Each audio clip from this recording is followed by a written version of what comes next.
teman-teman semuanya, jumpa lagi. Apa kabarnya? Semoga selalu bahagia dan sehat selalu. Oke, kali ini kita akan membahas materi tentang perdagangan antar pulau, yakni dari mata pelajaran IPS kelas 8. Baiklah, langsung saja kita ke pembahasan materi kali ini. Apa sih perdagangan antar pulau itu? Nah, perdagangan antar pulau itu bisa juga disebut dengan perdagangan antar daerah, yang merupakan perdagangan yang dilakukan oleh penduduk atau lembaga suatu daerah atau pulau dengan penduduk atau lembaga suatu daerah atau pulau lain dalam satu batas wilayah negara atas dasar kesepakatan bersama. Tentu saja kegiatan ekonomi yang satu ini masih sama saja dengan perdagangan pada umumnya. Namun, kegiatannya dilakukan oleh pelaku-pelaku ekonomi dari suatu pulau ke pulau yang lain. Kemudian, di sini ada beberapa tujuan dari perdagangan antar pulau. Yang pertama, tujuan utama yang dilakukan perdagangan adalah untuk memperoleh keuntungan. Tentunya keuntungan yang diperoleh dari selisih antara harga beli dan harga jual. Jika barang diproduksi sendiri, maka keuntungan diperoleh dari selisih antara harga jual dan biaya produksi. Kemudian yang kedua, perdagangan sampai keluar daerah atau keluar pulau juga dapat memperluas jangkauan pasar. Jangkauan pasar yang dimaksud adalah konsumen yang mengonsumsi barang tersebut semakin banyak dan tersebar di berbagai daerah. Sebagai contoh, yaitu produk minyak gosok tradisional dari daerah X dijual di daerah Y. Maka sekarang pengguna minyak gosok tersebut bukan hanya penduduk daerah X, akan tetapi juga penduduk daerah Y. Nah, semakin lama, minyak gosok semakin dikenal banyak orang, sehingga pengguna minyak gosok tradisional di daerah Y juga bakalan meningkat. Nah, kemudian di sini ada faktor-faktor pendorong.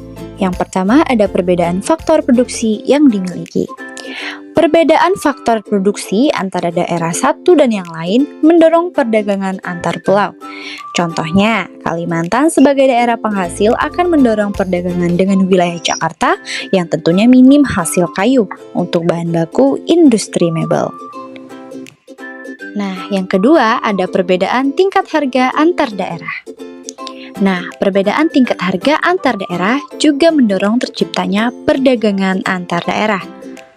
Sebagai contoh, di daerah yang kaya akan buah durian, seperti di daerah Sumatera, tepatnya di bagian Sumatera Selatan, harga durian lebih murah dari daerah lain seperti daerah Jawa ya, yang sedikit memiliki pohon penghasil durian. Hal ini akan mendorong adanya perdagangan antar daerah.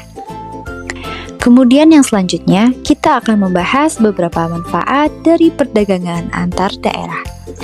Yang pertama, yakni menyediakan alternatif alat pemuas kebutuhan konsumen. Nah, perbedaan kandungan alam dan produksi antar daerah akan menyebabkan perbedaan hasil produknya. Adanya perdagangan antar daerah atau antar pulau, konsumen dapat menikmati produk yang tidak diproduksi di tempat tinggalnya. Seperti contoh, yakni makanan khas daerah setempat. Yang kedua, yakni meningkatkan produktivitas produsen. Dengan meluasnya pemasaran produk akan menyebabkan permintaan atau pemesanan produk meningkat. Hal ini akan mendorong produsen untuk meningkatkan produksi sehingga meningkatkan produktivitas produsen. Dan yang terakhir yakni memperluas kesempatan kerja bagi masyarakat. Peningkatan jumlah barang yang diproduksi dalam jumlah besar akan menyebabkan produsen butuh tenaga kerja tambahan, sehingga akan ada lowongan kerja tambahan. Selain itu, perdagangan lintas daerah juga akan memunculkan unit-unit usaha baru seperti jasa kirim, perluasan transportasi, dan sebagainya. Baiklah, itulah tadi penjelasan-penjelasan dari materi kita kali ini. Semoga bisa dipahami, tetap berproses, dan selalu berkarya. Semangat! Sampai jumpa kembali.